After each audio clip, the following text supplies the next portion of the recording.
On a sweltering August morning in 1994, in a small Texas town where everyone knew their neighbors and front doors stayed unlocked, a young woman named Jennifer Marie Caldwell left her apartment to run errands and never came home.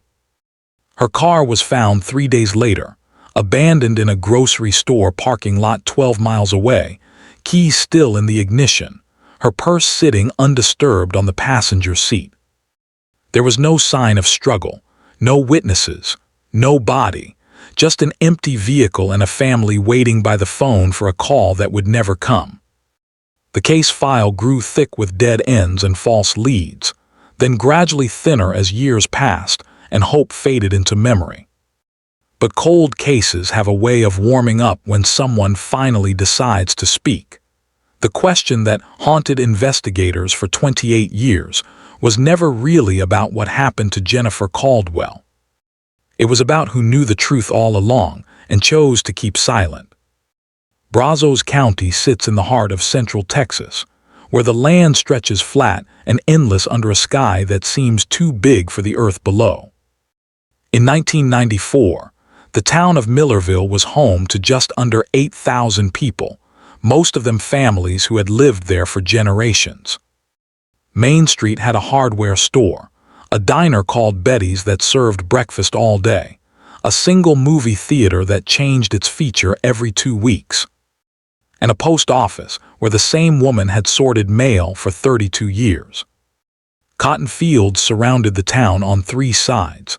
On summer evenings, the air hung thick and still, carrying the smell of cut grass and barbecue smoke from backyard grills. Jennifer Marie Caldwell was 26 years old that August. She had grown up in Millerville, graduated from the high school where she once played clarinet in the marching band, and worked as a receptionist at the county courthouse. Those who knew her described a woman with a quick smile and a habit of humming while she worked. She lived alone in a small apartment above the old pharmacy on Main Street, a 2-room space with creaking floors and windows that looked out over the town square. Her parents, Robert and Susan Caldwell, lived 15 minutes away on a ranch where they raised cattle. Jennifer visited them every Sunday for dinner. On Friday, August 12, 1994, Jennifer Caldwell woke at 7 in the morning. Her neighbor in the apartment below, an elderly man named Frank Morrison, later told investigators he heard her footsteps on the floor above him, the sound of water running through the old pipes, the faint notes of the radio playing country music. Normal sounds, ordinary morning sounds. At 8:15, Jennifer walked down the narrow staircase to the street, wearing jeans and a white cotton blouse. She carried a small purse over her shoulder. Frank Morrison was sitting on the bench outside the pharmacy, reading the newspaper. He waved. She waved back and said something about the heat already building. He remembered she was smiling. Jennifer drove a 1989 Honda Accord, light blue, with a small dent in the rear bumper from when she had backed into a post at the grocery store 2 years earlier. She pulled out of her parking space at 8:23. A woman named Patricia Hughes, who ran the flower shop across the street, saw her drive past heading east toward the edge of town. The bank transaction records would later show that Jennifer stopped at the ATM on Randolph Street at 8:37 and withdrew $40. A receipt found in her apartment showed she planned to buy groceries and pick up dry cleaning, small errands, the kind of tasks people do every Saturday morning without thinking twice. But Jennifer never made it to the grocery store. She never picked up her dry cleaning. When her mother called the apartment at 2 in the afternoon to confirm Sunday dinner plans, there was no answer. Susan Caldwell tried again at 4, then at 6. By 8 that evening, she drove into town and climbed the stairs to Jennifer's apartment. The door was locked. Inside, everything appeared untouched. The bed was made. Breakfast dishes sat drying in the rack beside the sink. The television schedule was circled in red pen for a movie that would air that night at 9. Robert Caldwell called the sheriff's office at 9:15. The deputy who took the report said they would keep an eye out but suggested Jennifer might have decided to visit a friend or drive to the city for the day. Young people did that sometimes. The deputy's tone was kind but unconcerned. Millerville was a safe town. Nothing bad happened in Millerville. By Sunday morning, Jennifer had been missing for 48 hours. Her parents returned to the apartment and searched more carefully this time. They found her appointment calendar open on the kitchen table. Saturday had been blank except for 2 words written in her neat handwriting: errands and laundry. They found her identification in a drawer, her checkbook, her spare car keys. Everything that suggested she planned to return home and continue her life exactly as it had always been. On Monday morning, a stock clerk named Danny Torres arrived at the Save Mart grocery store on Highway 21, 12 miles east of Millerville, to open the store at 6. He noticed a blue Honda Accord parked at the far edge of the lot, away from the building, beneath a pecan tree that cast long shadows in the early light. The car had been there all weekend. He thought maybe someone had car trouble and left it overnight. But when he walked closer, he saw the keys dangling from the ignition and a brown leather purse sitting on the passenger seat. The driver's side door was unlocked. Danny Torres called the sheriff's office at 6:14. Deputies arrived 20 minutes later. They photographed the vehicle from every angle. They dusted for fingerprints. They inventoried the contents of the purse: wallet with $43 and 2 credit cards, lipstick, a small address book, a pack of gum, a grocery list written on the back of an envelope. The list included milk, bread, eggs, and coffee. Simple things. The car showed no signs of struggle, no blood, no torn upholstery, no scratches on the door handles or dashboard. The interior was clean and organized. An air freshener shaped like a pine tree hung from the rearview mirror. The odometer reading showed Jennifer had driven 11.7 miles from the ATM on Randolph Street to the parking lot where the car was found. The route made sense. Highway 21 was the main road between Millerville and the larger towns to the east, but there were 3 grocery stores closer to Jennifer's apartment.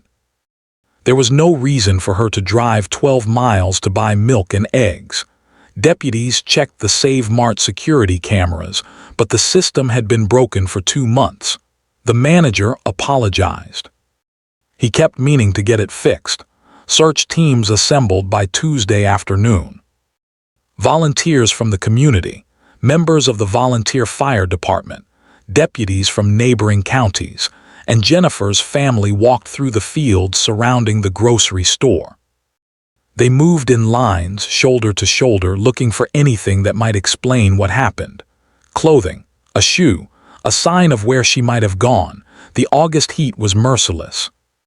Temperatures climbed above 100 degrees, sweat soaked through shirts, water bottles emptied quickly. They searched for 3 days and found nothing except trash that had blown into ditches and the bones of cattle that had died in the pastures years before. The community responded the way small towns do when tragedy arrives. Flyers with Jennifer's photograph appeared in every store window. Her face smiled from lampposts and bulletin boards. The local newspaper ran a front-page story under the headline, "Local Woman Missing, Family Seeks Answers." Television stations from Houston sent reporters who interviewed Robert and Susan Caldwell on their front porch. Susan held a framed photograph of Jennifer and spoke in a voice that shook with restrained panic. She said her daughter was responsible and careful. She said Jennifer would never just leave without telling anyone. She said something was wrong. Tips came in slowly at first, then all at once. Someone thought they saw Jennifer at a gas station in Austin. Someone else claimed she was spotted getting into a truck with out-of-state plates. A psychic called from Oklahoma and said she had a vision of water and trees. None of the leads went anywhere. Deputies followed each one methodically, driving hundreds of miles. interviewing strangers who were certain they had seen something important. Every lead dissolved into nothing. Investigators began piecing together Jennifer's movements with obsessive precision. They interviewed everyone who might have seen her that Friday morning. The bank manager reviewed the ATM footage and confirmed Jennifer had been alone when she withdrew the $40. She had seemed calm, normal. She drove away heading east. After that, she vanished into a gap where no one could account for her whereabouts. 11.7 miles between the ATM and the grocery store parking lot. Somewhere in that distance something happened, but what and where? Clear's throat, detectives noted small details that troubled them. Jennifer's car was parked far from the store entrance, in a spot most people would avoid because of the distance. The keys were left in the ignition, but the engine was off and the doors were unlocked. Her purse remained visible on the seat, an invitation for theft that never came. If she had been abducted from the parking lot, why would someone leave the purse and the money? If she had left voluntarily, why abandon the car with everything inside? The details refused to form a coherent picture. One deputy wrote in his notes, "Vehicle appears staged." Placement suggests deliberation rather than panic or struggle. As August turned to September, the initial urgency began to fade. Search teams stopped combing the fields. Television reporters moved on to other stories. The flyers on lampposts curled at the edges and faded in the sun. The case file sat on the sheriff's desk, growing thicker with reports that led nowhere. Jennifer Caldwell had simply disappeared, leaving behind only questions and a blue Honda Accord that told investigators almost nothing except that she had driven it to a parking lot and then ceased to exist. Part 2. The investigation. The sheriff's office assigned Detective Raymond Hicks to lead the investigation. Hicks was 48 years old, a man with 22 years of experience and a reputation for patience and thoroughness. He had worked exactly 2 missing person cases in his career, both of which had resolved within 72 hours when the individuals returned home of their own accord. This case was different. This case felt wrong from the beginning. Hicks established a timeline using every scrap of evidence available. Jennifer left her apartment at 8:23. She withdrew money at 8:37. Somewhere between 8:37 and Monday morning when the car was discovered, she vanished. The window was approximately 60 hours, but Hicks suspected the actual timeline was much shorter. He believed something happened within hours, perhaps even minutes, of that ATM transaction. Search operations expanded beyond the grocery store. Dive teams checked the stock ponds and creeks within a 20-mile radius. Cadaver dogs walked through the woods and abandoned buildings. Helicopters flew grid patterns over the countryside, their rotors thumping rhythmically in the cloudless sky. Volunteers checked drainage culverts and irrigation ditches. They found rusted farm equipment, dead animals, abandoned furniture dumped illegally.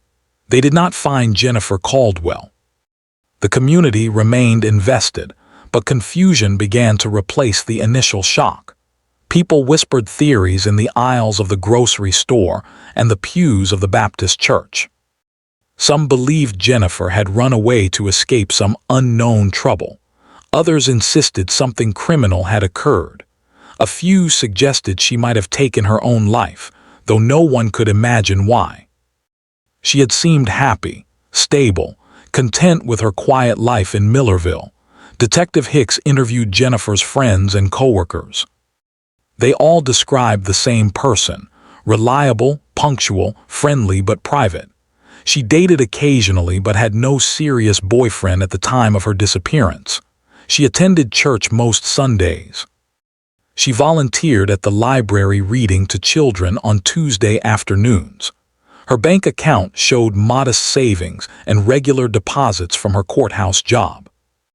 There were no unusual withdrawals, no large purchases, no evidence of financial stress or secret debts. Hicks spoke with Jennifer's parents multiple times. Robert and Susan Caldwell sat in their living room, holding hands, answering every question with careful precision. They said Jennifer had seemed completely normal on the previous Sunday when she visited for dinner. They had eaten roast chicken and discussed plans for Susan's upcoming birthday. Jennifer had promised to bake her mother's favorite cake. She had hugged them both before leaving at 7:30. Nothing in that visit suggested she was planning to disappear or that she feared anything, but there were inconsistencies that troubled Hicks, small things that didn't quite align. Jennifer's neighbor Frank Morrison said he saw her leave at 8:15 wearing jeans and a white blouse, but Patricia Hughes at the flower shop remembered her wearing a yellow shirt. When Hicks pressed, Patricia admitted she might be confusing Friday with another day. Memory could be unreliable. Still, the discrepancy nagged at him. The Save Mart employees were interviewed extensively. None of them remembered seeing Jennifer that Friday or any other recent day. The store manager checked purchase records and found no transaction matching her name or credit cards. She had never made it inside the store, so why park there? Why drive 12 miles to a grocery store she apparently never entered? Hicks obtained Jennifer's phone records. In the week before her disappearance, she had made calls to her parents, a friend named Kelly Robertson, the dry cleaner to confirm her pickup time, and the courthouse to report she would be taking a vacation day the following Monday. That last detail struck Hicks as significant. Jennifer had planned to take Monday off. She had told her supervisor she needed a personal day, but she hadn't mentioned this to her parents. Why take a vacation day to run errands on Saturday? Kelly Robertson told detectives that Jennifer had seemed slightly distracted during their last conversation on Wednesday evening. They had talked about meeting for lunch the following week. Jennifer had mentioned she needed to take care of something but didn't elaborate. Kelly didn't think much of it at the time. People had things to take care of. That was normal. But now, looking back, she wondered if Jennifer had been worried about something she didn't want to discuss. Clear's throat. Those who knew Jennifer said she had seemed herself in the days before she vanished. But what does that mean? For those who have ever smiled through worry, who have hidden fear behind routine conversation, you understand that seeming fine and being fine are not the same thing. Deputies whispered quietly among themselves that maybe Jennifer had been better at hiding things than anyone realized. Forensic examination of the Honda provided frustratingly little evidence. The only fingerprints found belonged to Jennifer herself. There were no signs of forced entry, no trace evidence that suggested another person had been in the vehicle. The gas tank was half full.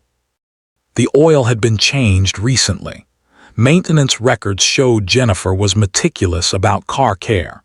Everything about the vehicle suggested normal use up until the moment it was abandoned. Hicks considered every possibility: abduction by a stranger, a planned disappearance, an accident that left the body hidden somewhere searchers had missed. Each theory had problems. Stranger abductions were rare, especially in rural Texas in broad daylight. If Jennifer had planned to disappear, why leave her identification and money? If she had died accidentally, where was her body? The mathematics of the situation refused to balance. Weeks became months. The case file grew thicker but no closer to resolution. Tips continued to trickle in, each one requiring investigation, each one leading to another dead end. A waitress in Dallas thought she served Jennifer breakfast. A man in New Mexico claimed to have given her a ride. None of it checked out. None of it brought Jennifer home. By December, the investigation had slowed to a crawl. Hicks still reviewed the file regularly, still followed up on occasional leads, but the trail had gone completely cold. The sheriff quietly reassigned him to other cases. Jennifer Caldwell's file was moved to a cabinet with other unsolved cases, a thin folder that represented hours of work and no answers. The community gradually stopped talking about it. Life continued. People had jobs to work and children to raise and their own problems to solve. Missing person cases have a way of fading from public consciousness when there are no new developments to discuss. Robert and Susan Caldwell did not forget. They could not forget. They kept Jennifer's apartment exactly as she had left it, paying rent month after month, keeping her clothes in the closet and her dishes in the cupboard as if she might return any day and need them. They placed advertisements in newspapers across Texas, offering a reward for information. They hired a private investigator who worked the case for 6 months before admitting he had found nothing new. The case went cold not because investigators stopped caring, but because there was nowhere left to look and nothing left to find. Sometimes cases go cold because the evidence was never there to begin with. Sometimes they go cold because someone knows the truth and chooses to keep it buried. Part 3, the silence. 3 years passed, then 5, then 10. In 2004, Robert Caldwell suffered a heart attack while working on the ranch. He survived, but decided to sell most of the cattle and reduce his workload. The ranch that had been in his family for 3 generations felt too big and too quiet.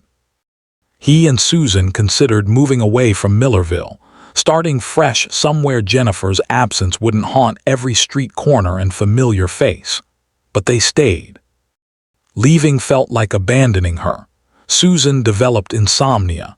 She would wake at 3 in the morning and walk through the house, looking at photographs of Jennifer at various ages, baby pictures, school portraits, Jennifer at her high school graduation, wearing a blue gown and holding her diploma. The images became both comfort and torment. She joined a support group for families of missing persons that met monthly in Austin. The other parents understood the particular grief of not knowing, the way hope and despair could coexist indefinitely. For those who have ever doubted someone you love, who have wondered if the person sitting across from you is hiding something terrible behind their familiar face. You know the specific loneliness that comes with suspicion you cannot voice. Susan Caldwell began to experience moments of doubt that she shared with no one, not even her husband. Late at night, staring at the ceiling, she wondered if Jennifer had chosen to leave. Maybe her daughter's life in Millerville had felt too small, too predictable. Maybe she had wanted an escape and staged it to look like something worse. The thought made Susan feel guilty and disloyal, but once it entered her mind, she couldn't completely dismiss it. Detective Hicks retired from the sheriff's office in 2008. On his last day, he drove to the Caldwell Ranch and sat with Robert and Susan on their porch. He apologized for not finding their daughter. He said the case still troubled him, that he still thought about it regularly. He said he hoped someday they would have answers. Robert shook his hand. Susan kissed his cheek. They all knew the words were insufficient but necessary. The case file was transferred to a new detective named Maria Gonzalez, who inherited a backlog of cold cases along with her promotion. She reviewed Jennifer's file carefully, read every report, studied every photograph. She saw the same dead ends Hicks had encountered. The case was frustratingly clean, almost too clean, as if someone had carefully removed every trace of what actually happened. In 2012, Gonzalez decided to re-interview some of the original witnesses, hoping that time might have loosened memories or guilt. She spoke again with Frank Morrison, now in his 80s and living in a nursing home. His memory of that Friday morning remained unchanged. Jennifer had left at 8:15, wearing jeans and a white blouse, smiling and commenting on the heat. Patricia Hughes at the flower shop had passed away in 2009. Kelly Robertson, Jennifer's friend, had moved to Oregon and married. She told Gonzalez over the phone that she still thought about Jennifer constantly, that she had named her daughter Jennifer in honor of her missing friend. The grocery store where Jennifer's car had been found had changed ownership twice. The parking lot had been repaved. The pecan tree had been cut down. The physical location held no new secrets. Gonzalez stood in the spot where the blue Honda had been discovered and tried to imagine what had happened 18 years earlier. She saw nothing except asphalt and shopping carts and people loading groceries into their vehicles, completely unaware they were stepping through the center of an unsolved mystery. New technology offered new possibilities. Gonzalez submitted evidence from the case for updated forensic analysis. DNA testing had improved significantly since 1994. Maybe something had been missed. But the Honda had been sold at auction years earlier, and most of the physical evidence had degraded or been lost in a storage facility flood in 2006. What remained told the same story. Jennifer had driven the car to the parking lot and then disappeared without a trace. The community's collective memory of Jennifer Caldwell faded with each passing year. Newcomers to Millerville had never heard of her. Even longtime residents had to pause and think before remembering the details. The girl who went missing, right, back in the 90s, whatever happened with that? The question mark at the end was rhetorical. No one expected an answer anymore. Susan Caldwell died in her sleep in January of 2019. She was 76 years old. The death certificate listed heart failure as the cause, but Robert believed she had died of a broken heart stretched across 25 years. He buried her next to the empty grave they had purchased for Jennifer in 1998, a headstone that read, "Jennifer Marie Caldwell, beloved daughter, forever in our hearts." The dates of birth and disappearance were carved into granite. The third date remained blank. Robert moved into a small apartment in town after Susan's death. The ranch was too full of ghosts. He spent his days reading and watching television and waiting for a phone call he knew would probably never come. He was 82 years old and tired. He told himself he had made peace with never knowing what happened to his daughter, though peace was probably the wrong word. Resignation fit better. Exhausted acceptance. But cold cases have their own timeline, independent of human patience or grief. Sometimes the break comes from unexpected technology. Sometimes it comes from a deathbed confession. Sometimes it comes from someone who has carried a secret for so long that the weight finally becomes unbearable. In the spring of 2022, 28 years after Jennifer Caldwell drove away from the ATM on Randolph Street and vanished, a woman named Carol Mitchell walked into the Brazos County Sheriff's Office and asked to speak with someone about an old case. She was 63 years old, a retired school teacher who had lived in Millerville her entire life.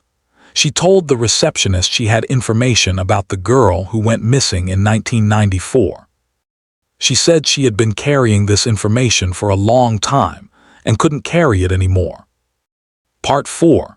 The revelation detective Maria Gonzalez sat across from Carol Mitchell in an interview room painted institutional beige.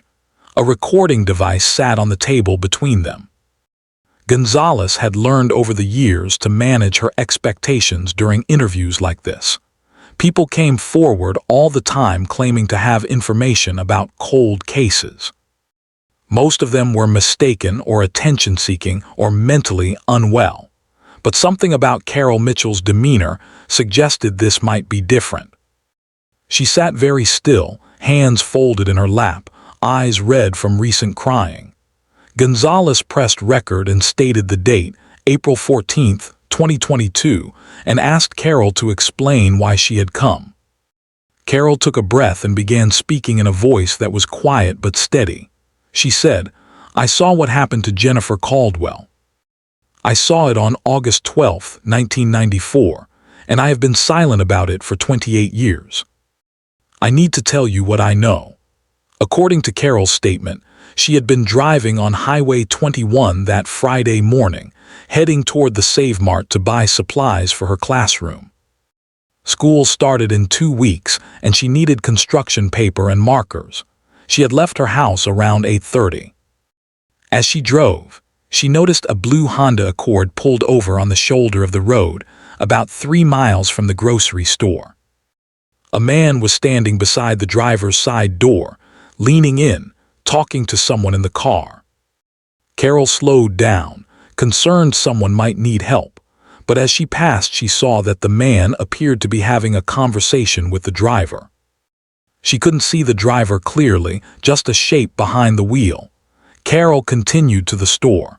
She purchased her supplies and headed back toward Millerville. When she passed the same spot about 45 minutes later, the Honda was gone. She didn't think much about it. People pulled over for all sorts of reasons. Phone calls, map checking, rest stops. It wasn't until Monday evening, when she saw the news report about the missing woman and the abandoned car found at the Save Mart, that Carol realized she had probably seen Jennifer Caldwell's vehicle. But she didn't come forward. She told herself she hadn't really seen anything useful. She hadn't seen the driver's face. She couldn't identify the man. Coming forward would just waste everyone's time. But that wasn't the whole truth. Carol paused in her statement, struggling with what came next. Gonzalez waited. The silence stretched. "The man standing beside the car," Carol finally said, "was my husband, Thomas Mitchell." The name meant nothing to Gonzalez initially. She asked Carol to continue. Thomas Mitchell had been a long-haul truck driver in 1994, Carol explained. He was away from home frequently, sometimes for weeks at a time. Their marriage had been troubled for years. Thomas drank heavily. He became angry easily. Carol had considered leaving him multiple times but never found the courage. When she saw him beside that blue Honda on the highway, talking to a woman in a car, her first thought had been that he was having an affair. The jealousy and shame had been overwhelming. When the news reported that Jennifer Caldwell was missing and her car had been found abandoned, Carol confronted Thomas. She asked him if he had been with the missing woman. Thomas Travis everything. He said Carol was imagining things. He said he had been on a delivery route to Louisiana that entire week and didn't return home until Sunday. He showed her paperwork that seemed to support this. Carol wanted to believe him. She needed to believe him. Coming forward would have meant accusing her own husband of being involved in a woman's disappearance. It would have destroyed her life. So she stayed silent. Carol and Thomas divorced in 2003. He moved to Oklahoma. They had no children. Carol rarely thought about him after the divorce was finalized. She told herself she had imagined seeing him on the highway that day, or that it had been someone who looked like him, or that the timing was wrong. She convinced herself of these things because the alternative was unthinkable. Thomas Mitchell died of liver failure in February 2022. Carol attended the funeral, more out of obligation than affection. After the service, Thomas's brother pulled her aside and said he needed to talk to her about something. They sat in his truck in the cemetery parking lot. The brother, whose name was David, told Carol that Thomas had made a confession shortly before he died. Thomas told David he had been responsible for Jennifer Caldwell's disappearance. According to the deathbed confession, Thomas had been driving back from a delivery that Friday morning, earlier than he had told Carol. He had stopped at a convenience store outside Millerville and seen Jennifer Caldwell pumping gas. He recognized her from around town. He followed her when she left. He pulled up alongside her on Highway 21 and signaled for her to pull over, pretending there was something wrong with her car. Jennifer pulled onto the shoulder. Thomas approached her window. What happened next was unclear. David said Thomas had been vague about the details, speaking in fragments, his mind clouded by medication and years of drinking. But the essential facts were these: Thomas had harmed Jennifer. He had taken her life. He had hidden her body in a remote location that he described only as the old ranch land past the water tower. He had then driven Jennifer's car to the Save Mart parking lot and walked the 3 miles back to where he had left his truck on a side road. He had been back on the highway heading to Oklahoma by noon. his logs showing him far from Millerville when Jennifer was officially reported missing. David Mitchell said he didn't know whether to believe his brother's confession. Thomas had been heavily medicated and not always coherent toward the end. But the details had been specific enough to trouble David. He had struggled for 2 months with what to do before finally telling Carol. He said it wasn't his place to go to the police. Thomas was his brother. He couldn't betray him even in death, but Carol could. Clear's throat, Detective Gonzalez listened to this entire statement without interruption. When Carol finished, Gonzalez asked her to repeat certain details, looking for inconsistencies. Carol's account remained consistent. Gonzalez asked why Carol had waited 2 months after learning about the confession before coming forward. Carol said she needed time to find her courage. She said she had been a coward for 28 years and needed to stop being a coward. Gonzalez contacted the Oklahoma authorities and requested Thomas Mitchell's medical records and death certificate. She located David Mitchell and conducted a separate interview. David's account matched Carol's. He reluctantly shared notes he had written immediately after Thomas's confession, scribbled sentences on a napkin he had kept folded in his wallet. The words were fragmentary but damning. "I did something bad in Texas. The girl from the news, I'm sorry, past the water tower, old ranch." With this information, Wesley assembled a team. They obtained maps of Brazos County from 1994. They located the water tower Thomas had referenced, a tall metal structure on the eastern edge of the county, near an area that had once been ranch land, but had been sold and subdivided over the years. Ground-penetrating radar was brought in. Cadaver dogs were deployed. Forensic anthropologists joined the search. On May 3, 2022, in a wooded area approximately 2 miles from the water tower, buried beneath 2 feet of soil and covered with layers of brush and dead leaves, search teams found human remains. The location was remote, accessible only by an old service road that had been closed for years.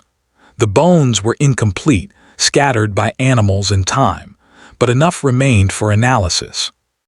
DNA testing confirmed the identity within 3 weeks. The remains belonged to Jennifer Marie Caldwell. She had been found. After 28 years, she was finally coming home. The medical examiner determined the cause of termination was blunt force trauma to the skull. The fracture pattern suggested she had been struck multiple times with a heavy object. The remains showed no evidence of other injuries. Death would have been relatively quick, though that detail provided little comfort to anyone. The investigation into Thomas Mitchell began in earnest, though the suspect was beyond earthly prosecution. Detectives reviewed his employment records from 1994. His delivery logs showed him in Louisiana during the week of August 8th through the 15th, but handwriting analysis revealed the logs had been altered. The original entries had been erased and rewritten. Interviews with his former employer, now retired, confirmed that Thomas had a history of falsifying his route logs to cover personal time.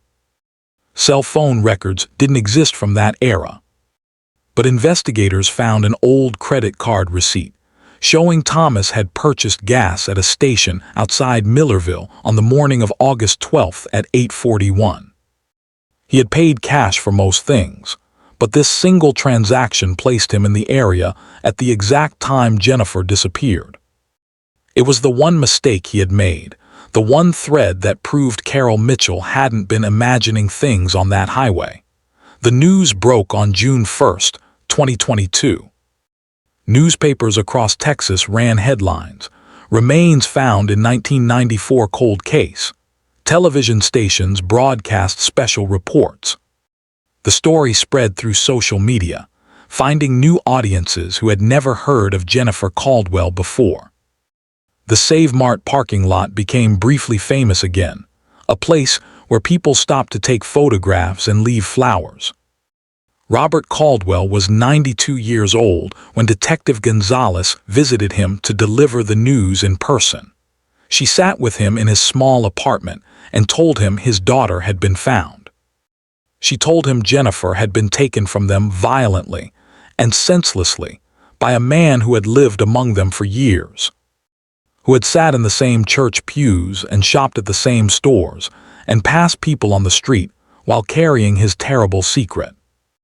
Robert cried quietly. He said he was grateful to finally know, grateful that Jennifer could be properly laid to rest, grateful that the not knowing was finally over. He said his wife had died without closure, and that broke his heart, but at least Jennifer could come home now. The funeral took place on a clear July morning. Hundreds of people attended, including many who had searched for Jennifer in 1994 and never stopped wondering. The casket was closed. Jennifer's remains, such as they were, lay inside a mahogany box lined with white silk. The minister spoke about faith and mercy and the long wait for justice. He said Jennifer had been lost but now was found. He said some questions take decades to answer, but the answers eventually come for those who keep searching. Robert Caldwell had Jennifer buried between him and his wife, filling the grave that had waited 28 years for her return. The headstone was updated with the final date. Jennifer Marie Caldwell, 1968-1994, beloved daughter, forever in our hearts. The words were the same, but now they carried the weight of certainty rather than hope. There would be no trial because the perpetrator was dead. Some people found this frustrating. They wanted accountability, wanted to see justice served in a courtroom. But others, including Robert Caldwell, said it was enough to know the truth. Thomas Mitchell had died thinking his secret died with him. But secrets have a way of surviving longer than the people who keep them. Carol Mitchell struggled with guilt and questions about her own complicity. If she had come forward in 1994, would anything have been different? The answer was probably no. Jennifer was likely already gone by the time Carol saw Thomas beside the car. But the what-ifs haunted her. She attended grief counseling and joined the same support group Susan Caldwell had been part of. She said speaking the truth, even decades late, had lifted a burden she hadn't fully understood she was carrying. Detective Hicks, now 76 years old and living in retirement, received a phone call from Gonzalez informing him the case had been solved.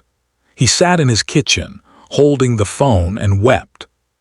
He had carried Jennifer's case with him for 28 years, had thought about it regularly, had never stopped wondering if he had missed something crucial. Knowing the truth brought him relief he didn't know he needed.